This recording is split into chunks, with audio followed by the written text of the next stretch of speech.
Okay, there we go. So yeah, as Yelena mentioned, I'll be discussing our PeaksAB service today and our recent development in using top-down combined with bottom-up and intact data in order to sequence antibody mixtures. And so at BSI, we offer 3 core services in addition to general proteomic services. Within the last 2 to 3 years, we've began offering Peaks Glycan Finder service, where we provide in-depth glycan profiling for both purified glycoproteins and from complex mixtures from enrichment data. And then more recently, we began offering our Deep Immu service, which was our webinar 2 weeks ago, where we identify immunopeptides displayed on the cell surface by MHC or HLA complexes, and then further categorize them as and define their binding affinity to HLA alleles, as well as immunogenicity predictions. Our PeaksAB service has been our longest standing service at BSI. So as Yelena mentioned, we began offering antibody de novo sequencing back in 2017. But from a software perspective, we've been involved in protein de novo sequencing for about a decade now. Okay, so I'll first just give a bit of background. Why do we need protein de novo sequencing and what are the advantages of that?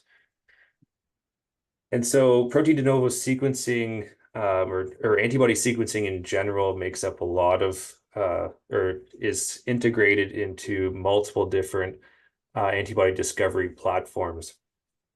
And ultimately, retrieving the primary sequence of the antibody is critical for the development, since the sequence will ultimately dictate the folding structure and function and the binding affinity of the antibody.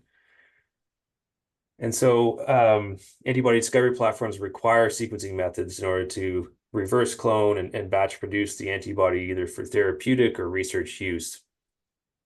So there are a number of different antibody discovery workflows. So a common one is immunization of an animal, such as mouse, harvesting the splenocytes and generating hybridoma cell lines, usually by fusion to a myeloma cell line, and then screening these hybridoma clones and sequencing them to retrieve the desired antibody with the desired binding affinity.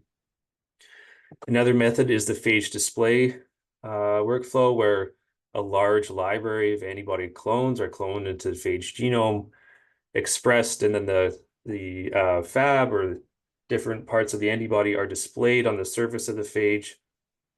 These phage are then screened, and the ones that bind to the target are isolated. And then you can simply go in and isolate different phage clones and perform genetic sequencing after screening them.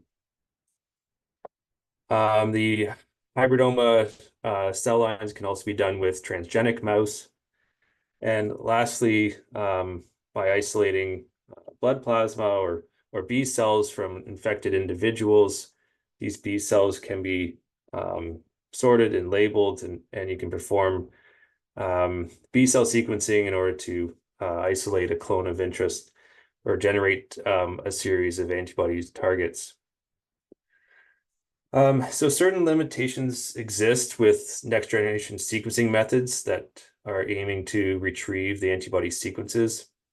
As part of these workflows outlined in red are the steps that involve sequencing in order to identify the antibody candidates. And so with hybridoma sequencing, this can fail due to the instability or how fragile these hybridoma cell lines can be. Generating phage displayed libraries and cloning them into the phage genome is a highly laborious and involves high cost in doing so. And it also may generate antibodies with incorrect pairing of heavy and light chains. In regard to B cell sequencing, as it's restricted to circulating B cells, it only represents a minority of the total B cell population. So only a small part of the B cell repertoire on antibody repertoire on B cells on the surface of B cells will be secreted into the serum to form soluble functional antibodies. And so therefore, B-cell sequencing can't accurately capture or represent the circulating antibodies at the serological level.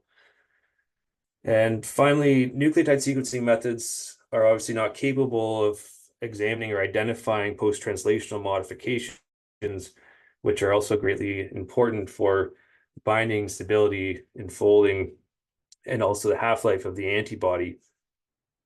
And so by purifying the antibody or pulling down the antibody with the target antigen and subsequently performing de novo sequencing, we can avoid a lot of the limitations that may be introduced or that may be sort of associated with the next generation sequencing methods.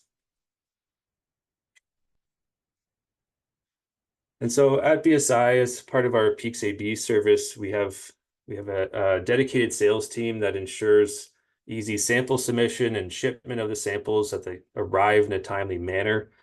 We have optimized digestion protocols with quite a few different proteases to choose from.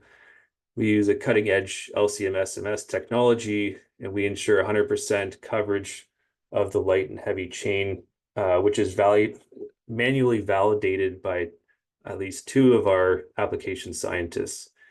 And lastly, we generate a comprehensive report to send out to customers. So here's the workflow of our PeaksAB service. So we start by performing multi-enzyme digestion, followed by LC-MS analysis, and then we feed the raw data into our PeaksAB software, which is then used to de novo sequence each of the raw spectra and assemble them into a light and heavy chain. And lastly, we validate that we have the correct amino acid sequence by matching it to the intact mass.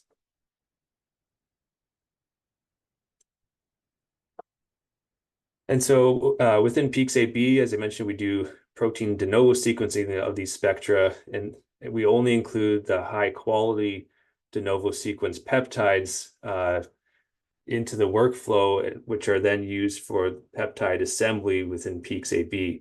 And so this is why it's critical to use multiple different proteases for digestion in order to generate overlapping regions of the peptide that the algorithm will recognize and assemble into full heavy and light chain sequences. And here are the 5 kind of core enzymes we use in order to generate these overlapping peptides. So you can see represented as the different colored bars. These are different peptides that overlap with high coverage across the variable region of this antibody. As part of our service, we also differentiate between leucine and isoleucine, and we use a 3-tier system to discriminate between I and L. And in doing so, we come up with a confidence score, which is shown on the right-hand column of this table. As part of the 3-tier system, it's heavily weighted towards ETHCD or EAD data if you're using a xenotoph instrument. And so if you have spectra that from ETHCD data or EAD data that support I or L, this will factor more heavily into the confidence scoring when compared to the other 2 tiers. And so the next one is considering enzyme cleavage data. So we look at the number of PSMs induced by chymotrypsin or pepsin, which preferentially cleave after leucine. And lastly, we consider the percent conservation by comparing the residue, either I or L at each position, to build an internal database. But of course, this doesn't always work well with I or L's in the CDR region since they're so variable. Shown below is how we differentiate I and L using ETD data. So after electron transfer dissociation, we can calculate the difference after the side chain dissociates from each residue, we can calculate the difference between Z and W ions. So for leucine, we'll see a difference of 43 Daltons between Z and W ion, and for isoleucine, a difference of 29 Daltons. And each of these are annotated in the MS2 spectra within the project. So during validation of antibody sequences, we sometimes require some editing. And so here I've shown an example of a gap in the sequence right before the CDR3. And so the way we look for peptides that can span this gap is we have this sequence editing function in PeaksAB. So we highlight a region where there's high peptide coverage and that we're confident in, and we find additional peptides that have this sequence, and it will pull up all peptides as well as any peptides that were unused in the assembly of the sequence at the top here. And so as you can see, this can guide us in making sequence edits by looking for unused at the peptides that were unused in the assembly.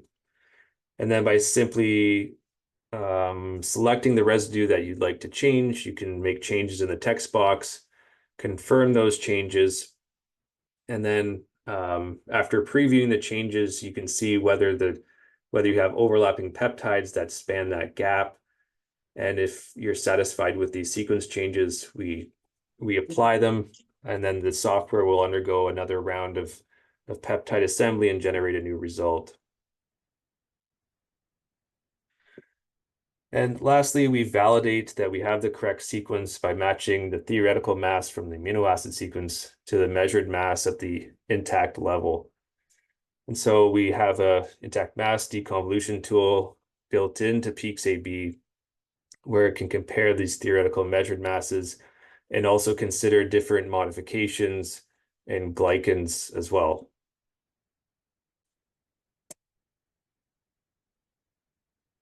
And then recently we've incorporated a glycan profiling tool within PeaksAB, since glycan modifications can also influence the structure and function of the antibody and are important to profile. And so here you can see we've identified the glycopeptides that map to the conserved glycosylation site in the FC of the heavy chain. And by checking or clicking on the modified residue, we can pull up this pie chart to show relative abundances of each glycan moiety at that site. And we provide we call enzyme-based glycan profiling. So we take the glycopeptides from one particular enzyme digest and compare the relative abundances from that particular sample. And this is done so that we have a more accurate comparison of glycopeptide abundances. And we also provide the MS2 spectra for each of the glycopeptides, where we not only annotate the peptide backbone fragments, but also the glycan fragments, and using these glycan fragment ions, we can do structure prediction as well.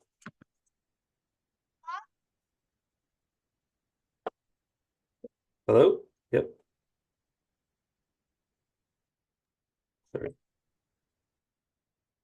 Okay, lastly, we generate a comprehensive report that includes both coverage statistics and high quality spectra that are overlapping and span the variable region.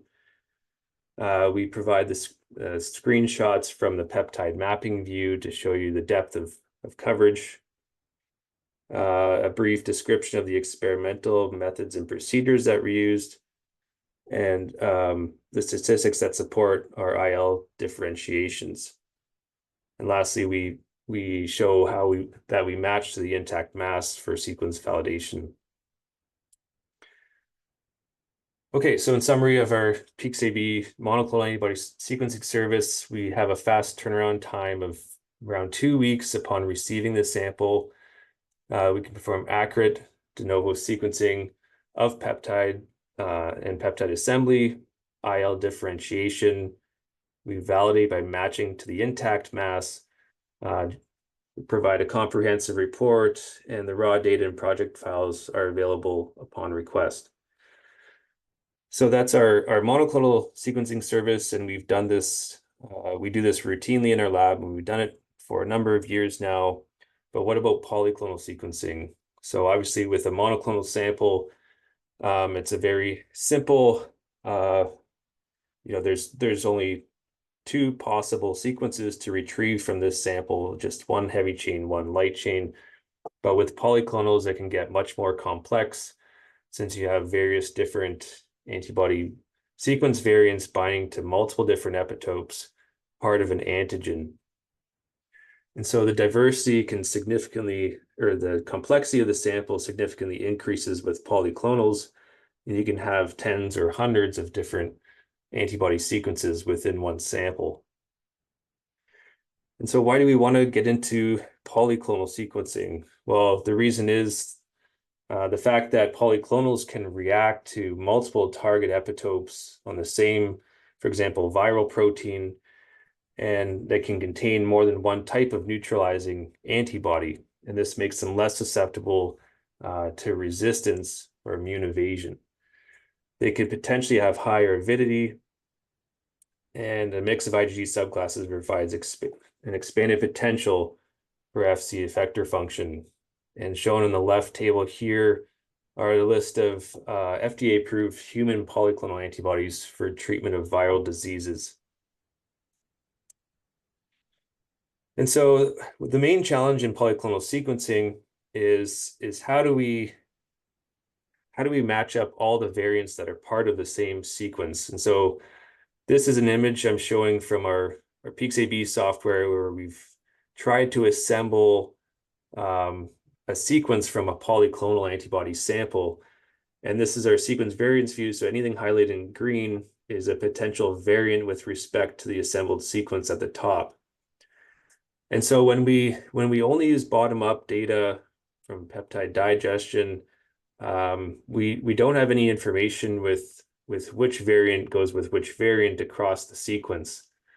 And so it becomes a combinatorial problem where we don't know whether this valine is part of the same sequence as this glutamine, and whether those two variants are part of the same sequence as this variant further downstream. And so you can see with the increasing number of potential variants, it becomes exponentially more complex and hard to come up with a sequence that'll match each of the intact masses. And so our new approach to tackling this challenge is combining both intact data, bottom-up data, with top-down data. And so within a polyclonal sample, we can consider the antibodies as different proteoforms, and we can measure them at the intact mass level. The bottom-up approach is what I had just described, where we do digestion, and after injection of the mass spec and ionization, we can perform de novo sequencing of these spectra and try to assemble each peptide. But with top-down data, we inject the full intact protein, and then after ionization, and we send it for fragmentation within the instrument. And so this will produce various different lengths of protein segments and peptides from the intact precursor ion. And so we've developed this new workflow to sequence antibody mixtures. It starts by multidimensional LC separation of the antibody mixture.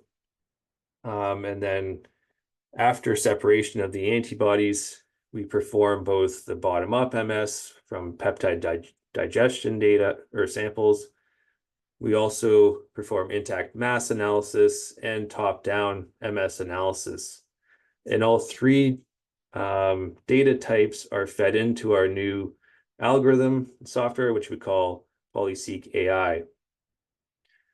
And so after analyzing the raw data, a number of different sequences can be constructed, and we could generate a report from this result.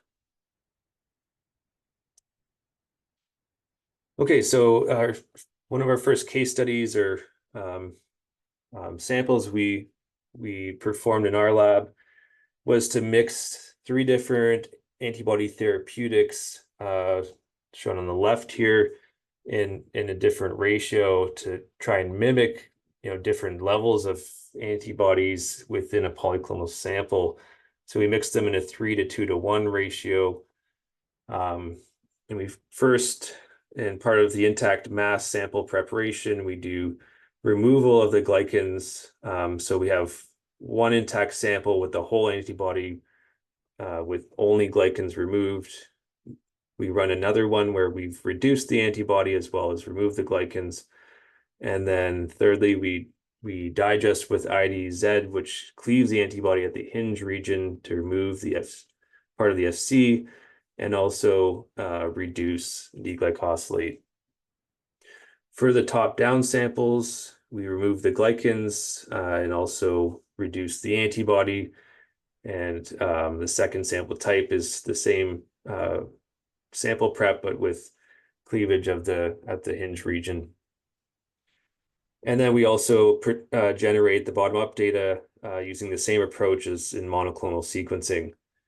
And so all of these sample types are run by LC-MS or LC-MS, and then the raw data is incorporated into one project file within PolySeq.AI. And so within PolySeq.AI, the longer peptide fragments and the different peptide fragments generated by top-down data will be used as sort of a template to assemble the bottom-up peptides and hopefully matching up different sequence variants from the bottom-up data with longer peptide fragments from top-down. And then also matching this data up with the intact mass data and matching up the correct heavy and light chain from the reduced sample with the whole intact protein is done within the software. So here are some screenshots from the intact mass data. So as you can see, we have nice relative intensities from the 3:2:1 mixture ratio that we've prepared for the whole intact data. And I'm showing the math there, HC and LC, reduced samples, and indicated by the blue arrow or the light and heavy chain that match to this antibody. So a key part of this workflow is in the top-down part and also in having very clean intact mass data. And so from the reduced deglycosylated data, we basically use the supporting features that were used for deconvolution of this intact mass and send those for top-down analysis. And likewise, we do this with the subunit data from the IDZ digestion. So here's an example of what we call the FD domain, which consists of the Fab regions from heavy or light chains, as well as one subunit, one domain of the FC region. And so the top-down part of the workflow is performed on the supporting features that were used to deconvolute and identify the mass shown here.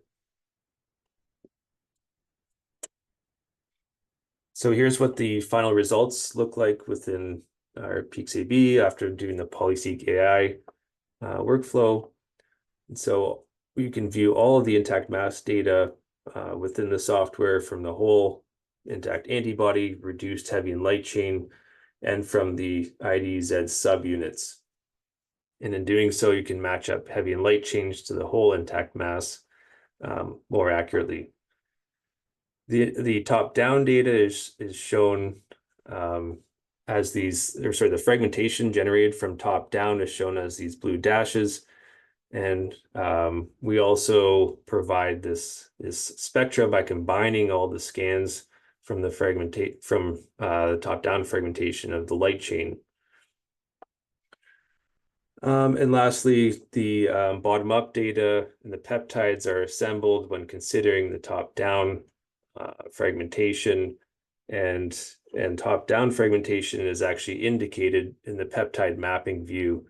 So again, each of these blue dashes represents different top-down fragment ions, and the bottom-up data is shown as represented as the different colored bars, and assembly is done in order to match the masses of the different top-down fragment ions.